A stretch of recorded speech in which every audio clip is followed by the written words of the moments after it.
大家好，歡迎又翻到嚟賽馬投資頻道。咁啊，聽日星期三咧，快活谷有9場賽事啦。咁啊，啱啱就打比大賽跑完啦嚇，星期日。咁啊，頭馬大家知道邊隻㗎啦嚇，白鹿金剛就攞咗今屆嘅打比大賽冠軍啊。咁啊，獎金咧幾豐厚㗎啦，全季最高獎金賽事。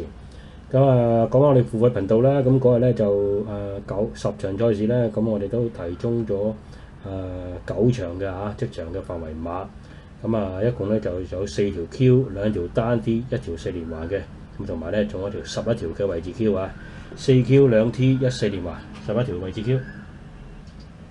咁啊第一場就中位置 Q 啦嚇，咁啊呢隻睿智多寶終於打開處理勝利啦嚇，咁有70幾蚊邊，咁另外咧就勤得天下跑第3嘅，咁第二場咧都係中位置 Q 啊，咁啊賢者威風第2，咁另外咧就櫻花酒杯跑第3㗎，咁啊俾隻初出新馬咧超和平咧就殺低晒，咁啊我自己買條4穿15咧都係輸咗呢場啊，超和平啊，咁啊買隻賢者威風嘅，咁嗰咧小弟都買條4穿15啦，咁頭先都講啦，第2場就買賢者威風，咁啊我買 Win 啊4穿15啊。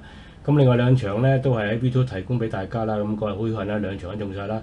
第3場咧線路英雄啊，咁啊好熱烈都緊要啊，咁啊冇諗過咁熱㗎，咁啊介紹嗰陣時喺 YouTube 咧都係3倍，咁啊順利咧脫腳翻嚟慢步速都贏呢隻馬都好犀利㗎啦，不過咧就因為曾經傷過啦，所以呢啲馬咧就用都係用㗎啦嚇。咁另外咧就第9場啦，我買咗2隻啦，買個保險啦嚇，咁啊介紹有型量俾大家嘅咁啊補一隻活力拍檔跑第3嚇，有型量順利咯，輕鬆贏馬嘅。咁尾場咧就時時歡聲啦，咁啊介紹買嗰時都成50幾蚊嘅，咁啊跑完都20幾蚊嘅啫嘛，即係都好有信心幕後啊。咁啊4穿15啊揸一關啦嚇，咁啊估唔到一隻超和平咧咁犀利一出閘，咁啊由頭快放到尾，咁呢啲馬就估唔到啊。咁去到第3場啦，呢場仲一條 Q 咧熱熱地啦嚇，咁啊線路英雄同埋一隻嘉應奇兵嘅。咁去到第6場啦，呢場咧就5隻都翻晒嚟㗎啦，基本上啊。1、2、3、4、5名啊，咁啊頭馬就喜慶寶啦，都講呢隻馬好犀利㗎啦，咁啊已經上到2班啦，贏呢場之後，咁跑第2咧就係巴基之勝啦，第3咧就係嗰隻99維星啦，咁啊第4嗰隻咧就係懶蛙啊，懶蛙出閘脫腳啊，咁唔知係專登啦定係點啊，咁我覺得即係可能都要讓一讓隻99維星搏命都唔定啊，應該，咁啊大家都未留眼去㗎啦，潘頓同何賢。咁啊，奈何咧就99維星咧揸一步咧穿唔到 Q， 跑翻我第3嘅啫。咁去到第8場啦，呢場仲位置 Q 嘅啫嚇，永津大道同埋一隻發財先鋒。咁啊，去到第9場啦，第9場就中單 T 啦 Q 啦嚇，就熱地咁啊有型量，跟住咧就綠野飛馳活力拍檔嚇。咁去尾場啦，咁啊偉金主同埋時時歡聲啊，呢條 Q 都熱都緊要啊。咁啊開跑前咧都即係都成一隻70幾蚊，一隻50幾蚊嘅，咁啊跑完之後2隻一齊落飛啊！咁啊真係冇對手啦，2隻拋甩後邊啲馬，第3就好遠㗎啦已經。咁我哋嘅即場範圍馬咧已經累積咗1991場賽事㗎啦，差唔多接近2000場賽事㗎啦。咁啊仍然維持咧就中 Q 嘅機率有46.01%嘅，單 T 有26.52啊，4連環有12%啊，以5匹馬計。唔少啲朋友咧就平時冇乜時間跑馬咧，咁啊都即場參考啲範圍馬咧，亦都可以參加我哋一個試玩價計劃啊！而家推出，咁啊以300蚊咧就玩8次賽事㗎，300蚊8次賽事，咁啊參加我哋個即場範圍馬。如果有興趣咧，都可以加 WhatsApp 啊，電話係90324808。咁幾多朋友咧中意跑馬或者有時間咧，都可以參加我哋一個全年嘅賽馬資料庫平台嘅。咁我哋而家仲係招收緊會員。費用係1200蚊，咁我哋個賽馬資料庫咧可以幫到大家啲咩咧？咁呢幾集咧我哋有講一部分嘅功能，咁今日咧又講另一個功能啦。咁啊其實一個大數據啦、統計學啦嚇，咁我哋咧就有晒所有嘅資料喺晒我哋個段速表裏邊㗎啦。咁啊包括咧有啲朋友問呢邊咧就啲馬名着咗啲唔同嘅顏色格仔咧代表咩咧？咁其實咧就係如果就隻馬轉彎直路咧，嗰個彎位咧，如果隻馬跑一碟咧。咁我哋個馬名咧會着咗黃色格仔，如果2碟嘅話咧，就會着咗一個橙色格仔啊，好似城中勇士咁樣。如果3碟咧，就好似輕鬆大笑咁啦嚇，咁啊會綠色格仔嘅。咁啊轉彎直路嗰個彎位，咁啊如果喺嗰個彎位轉彎咧，咁啊通常都會如果沙田就蝕多啲位啦，快活谷又蝕少啲位啦，咁但係都係蝕位㗎啦。咁呢個咧可以做一個統計啊。咁究竟咧喺呢個快活谷跑道咧，因為快活谷跑道特別古怪啲嚇，因為係一個鑊形設計啦。咁由內欄係最低點，而去到最高點咧就外欄嘅嚇。咁個鑊形咁樣啊，你幻想下得㗎啦。咁如果即係落咗雨咧，好多時啲雨水咧會流咗去內欄嗰度，又積咗喺度。咁所以內欄咧就如果你貼住內欄跑咧，落咗雨咧就唔係好着數，或者唔係落雨或者灑水過多咧，咁內欄都唔係咁着數㗎。咁即係快活谷有啲咁嘅特色喺度。咁究竟咧成日都講話啲人係話即係利外疊啊、利內欄啊咁樣，其實咧就可以喺我哋呢個數據庫咧都可以揾到少少即係啟示㗎。實際嘅數據出嚟可以俾大家睇下都可以嘅。其實咧我哋會員咧都可以自己做㗎。首先咧我哋揀翻一個有數目嘅即係數據先啦。我哋譬如揀翻1年嘅數據咧，起碼都係首先係睇翻26啊、25年啊，25年頭啊1月開始睇到而家為止啦。有成10幾個月㗎啦嚇。咁之後咧會出晒啦，所有嘅數據出嚟啦，就由1月1號啊25年嘅。個段速表出晒嚟之後咧，我哋一路都係做個數據啦。馬匹轉右彎入直路咧，嗰下咧我哋會 highlight 咗黃色、橙色、綠色嘅。如果大家想睇下快活谷嘅，先研究快活谷啦。我哋好簡單啫，喺路程嗰度咧揀翻快活谷路程啦。呢沙田呢個可以唔要啦，cancel 咗佢啊。淨係要翻快活谷嘅路程啊。呢個快活谷泥地都唔要啦，取消咗佢。快活谷就係5個路程嘅啫，1000、1200、1600、1800、2200，再撳確定。所有數據咧會出咗嚟，淨係 for 呢個快活谷嘅路程。另外一個簡單啲，我哋譬如又想睇下 A 跑道究竟係咪真係利啲後冚馬咧？前領馬唔利咧？其實自己都可以做一個數據啊。首先我哋喺度咧路程賽道咧，淨係揀翻 A 跑道啊。A 跑道一般嚟講咧都係利啲後冚馬啦。直路長咧又闊啦嚇。所以咧就利啲後冚馬。其實都可以做一個數據，揀啲我哋淨係 A 跑道快活谷嘅賽事。又想睇頭馬頭馬就簡單啦，呢度揀翻1就得㗎啦嚇，1就代表頭馬，撳翻1，梳出嚟之後撳5出咗嚟之後，究竟有幾匹頭馬咧嚇？喺25年1月到而家呢度咧我哋又 highlight 咗佢之後咧，一路碌落去一共有幾多匹嘅快活谷頭馬喺 A 跑度出現過咧呢度數咗出嚟㗎啦。下邊就即係 Excel 會幫你數咗出嚟㗎。126匹馬A 跑道快活谷㗎。呢度有咩特色咧？首先咧呢度我哋 highlight 咗啲綠色啊、橙色、黃色簡單啦。126匹嘅頭馬裏邊，究竟咧貼住欄嘅即係黃色格仔嗰啲啦，究竟有幾多匹我哋可以數一數就得㗎啦。喺度撳一撳呢有3種顏色啦，黃色、橙色、綠色。就係揀黃色，會縮咗黃色出嚟啦。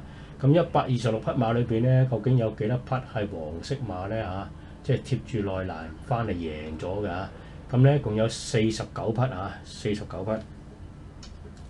即係佔咗個比率咧，大概係49匹就 over 翻126匹嘅頭馬咧。大概有39%嘅馬匹咧係會貼住個內欄贏㗎，即係喺守住內欄。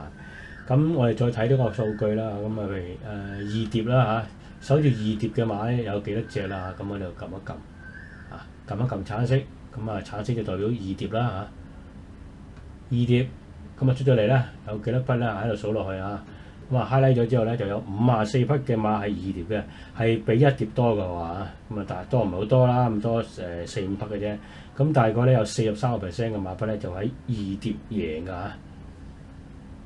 再揀埋呢個第3疊啦，即係轉彎第3疊。就係綠色格仔啦走3疊嘅，通常3疊都蝕底啲㗎啦有幾多匹馬係3疊咧？出咗嚟啦。得23匹馬係3疊贏嘅。佔咗頭馬比率大概18%。即係走3疊咧，就相對嚟講咧，即係勝出率係低啲㗎。最高係2疊嘅喎，喺 A 跑道嚟講43%。其次咧就係走1疊，再其次走3疊呢個主要話俾大家聽一個功能啦。如果我哋嘅 member 咧可以自己試下，你試埋幾條跑道就知㗎啦。A 跑道、B 跑道、C 跑道、C+3跑道。呢幾條跑道咧，大家比對下嗰個即係頭馬走咩碟，即係第一碟、第二碟、第三碟嗰個勝出率佔咗幾 percent， 咁你會明顯知道咧，究竟快活谷條跑道咧係邊條跑道 A 跑道、B 跑道、C 跑道，邊條跑道咧走咩碟咧，即係走第幾浸咧係會着數啊！咁大家可以不妨咧自己有時間咧做啲數據統計啊！咁呢度唔會多講啦，呢度只不過話俾大家聽咧，我哋呢個數據庫咧有呢個功能啊！咁如果大家想參加呢個賽馬資料庫平台咧，咁啊年費1200蚊，有興趣咧都可以加 WhatsApp 啊！咁啊繼續講咧就星期三嘅快活谷賽事啦，咁啊上一期咧就兩隻都僥倖贏咗啊，過到關，咁就希望咧就聽日嘅賽事啦都可以繼續帶俾大家好運啦。咁啊聽日咧就採用個跑道咧就係 B 跑道再轉 C 彎嘅，咁啊以往 B 跑道嘅記錄咧都係嚟一啲手前面啊手好位嘅馬比較着數啲㗎嚇，咁啊一碟啊二碟都着數啲㗎啦。咁就聽日應該預計呢個場地都光快㗎啦，咁啊開波時間咧頭一場咧就6:40分嘅，咁啊揀兩匹馬咧俾大家參考下啦。第一匹啊揀第6場嘅呢場嘅4班千二，咁啊熒光幕見到啦，咁啊如果大滿咧就係貴福特嗰隻啊團結精靈啊團結戰靈先啱嘛，3.1倍嘅啫。咁另外咧就王者有利4.3倍，千杯競點7.5倍，另外一隻銀紙勇士7.9。花好月圓9.4呢幾隻馬都飛嘅啫。咁啊呢場馬咧我就推介隻3號王者有利俾大家參考下。咁啊今次咧仍然啊黃志雲騎啦，咁啊過場啦，過嚟呢邊谷草。咁啊上一次咧喺沙田咧就放到翻嚟咧就跑咗個第2啊。咁過場咧就輸俾隻超級馬啦，醒目高球，因為醒目高球升班再贏㗎。咁啊，佢嗰日咧就擺喺前邊沙田嘅 A3 跑道啊，咁啊放到翻嚟咧就輸2個馬位俾隻黃醒目高球，佢贏一隻豐功偉績，咁但係豐功偉績咧而家暫時都喺度處理馬啦。咁啊時一過嚟谷草呢邊，咁啊129磅加咗2磅，從上一次，咁啊今次執翻個靚檔俾佢1檔啊，咁以呢隻馬上一速度咧，佢都有權咧擺喺前面放嘅喎。再講呢邊睇咧馬會預計嗰個圖啦，預計呢場中等步速，咁啊3號王者有利咧會單騎領放，貼住內欄放，咁當然咧仲有啲好快嘅馬啦，包括佳運發啊、銀紙勇士啊、千杯競典啊，睇下有冇大家鬥燒喎。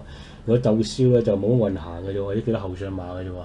咁呢場咧就百里王啦，嗰啲後上馬咧，其實百里王都有能力嘅，不過咧就喘鳴症就唔敢介紹俾大家啦嚇，唔知幾時會發作嘅啫嘛。但係計馬咧呢場咧其實咁輕磅咧，佢都有權咧同隻王者有利一較高下嘅。咁啊中意隻王者有利咧，由於呢隻馬咧仲係側身分子啦嚇，即係雖然係5歲，但係咧其實喺香港跑咗9次嘅啫。咁早期咧即係隻腳咧有小事啦，咁啊做過手術，咁所以咧就出賽好少嘅啫。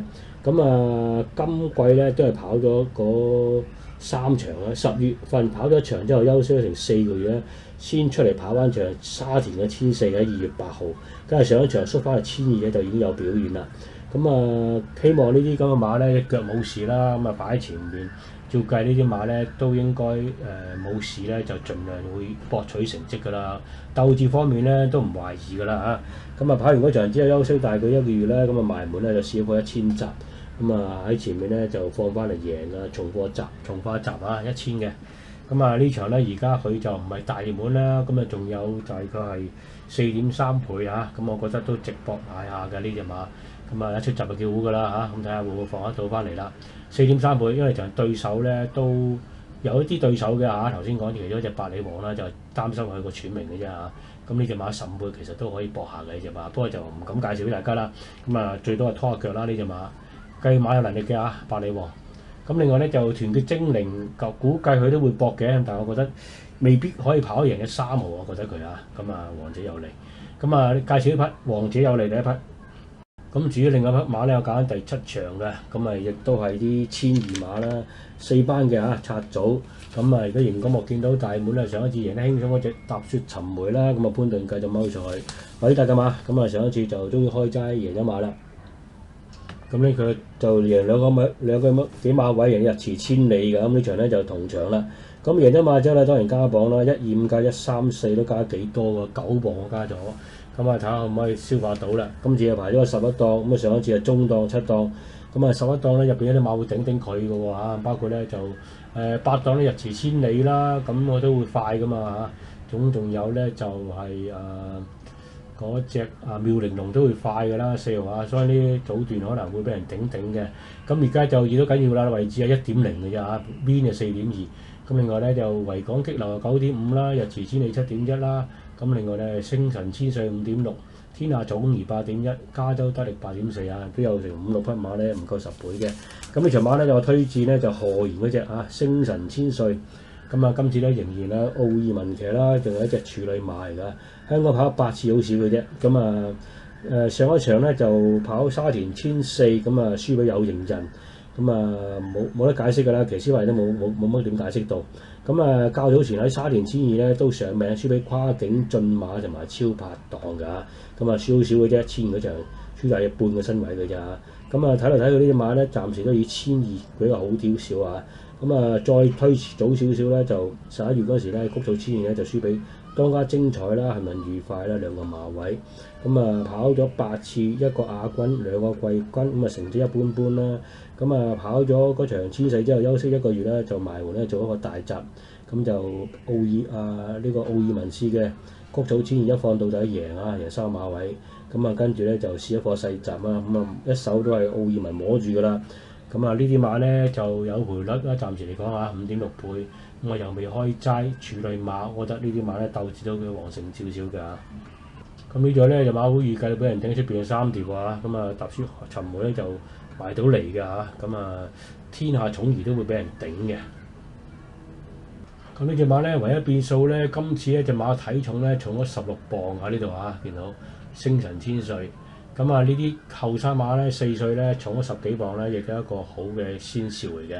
咁可能隻馬咧就成長咗都唔定㗎啦。